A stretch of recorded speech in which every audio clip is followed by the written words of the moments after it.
Les 40 jours du carême évoquent les 40 jours du déluge. Mais le déluge fut 40 jours de justice divine, tandis que le carême est, pour nous, un déluge de miséricorde. Au temps de Noé, dans les derniers jours, les hommes tentaient d'échapper aux eaux en s'accrochant aux branches des arbres. Et nous, en ce dimanche des rameaux, nous tenons des rameaux entre nos mains, comme suspendus aux rameaux de la miséricorde. Chers amis, Salve Maria. Nous voici arrivés au dimanche des rameaux, à la grande semaine, à la semaine sainte.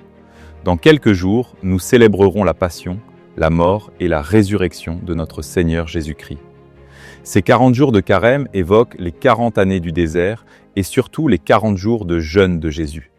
Mais ils rappellent aussi les 40 jours du déluge. Au temps de Noé, la pluie ne tomba pas d'un seul coup, elle monta peu à peu, semaine après semaine, comme le signe de la justice de Dieu face au péché des hommes. Il en va de même pour notre carême spirituel, avec cette grande différence qu'aujourd'hui nous ne vivons pas un déluge de justice, mais un déluge de miséricorde.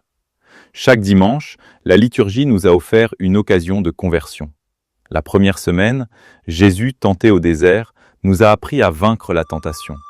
L'avons-nous vaincue ou nous sommes-nous laissés vaincre par elle ? La deuxième semaine, la transfiguration nous a montré la gloire du Christ, afin de fortifier les disciples pour l'épreuve. Et nous, avons-nous été transfigurés par la prière ou défigurés par le péché ? La troisième semaine, la Samaritaine découvre qu'elle n'a pas seulement soif d'eau, mais soif de Dieu. Et nous, quelle soif avons-nous eue durant ce carême ? Soif des choses du monde ou soif de Dieu ? Pourtant, plus encore, Dieu a soif de nous. La quatrième semaine, l'aveugle-né retrouve la vue dans sa rencontre avec Jésus.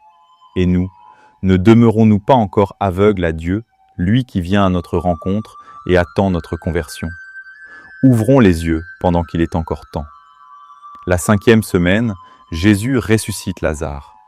Mais avant de l'appeler hors du tombeau, il ordonne qu'on enlève la pierre. Lui qui pouvait tout faire, demande pourtant que cette pierre soit retirée. Pourquoi ?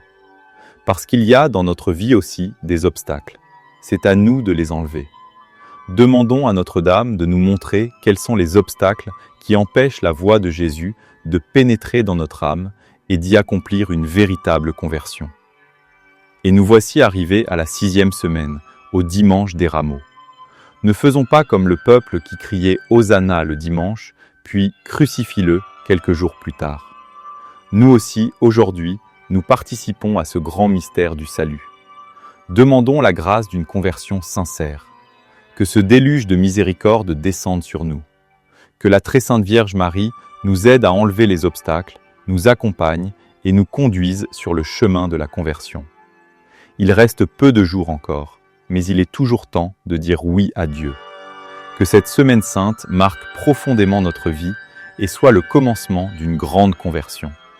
Que le sang du Christ produise en nous tout son effet, afin que nous sortions de cette semaine sainte entièrement transformés, voyants comme l'aveugle, assoiffés comme la Samaritaine, forts dans la tentation, transfigurés avec le Christ, ressuscités avec Lazare.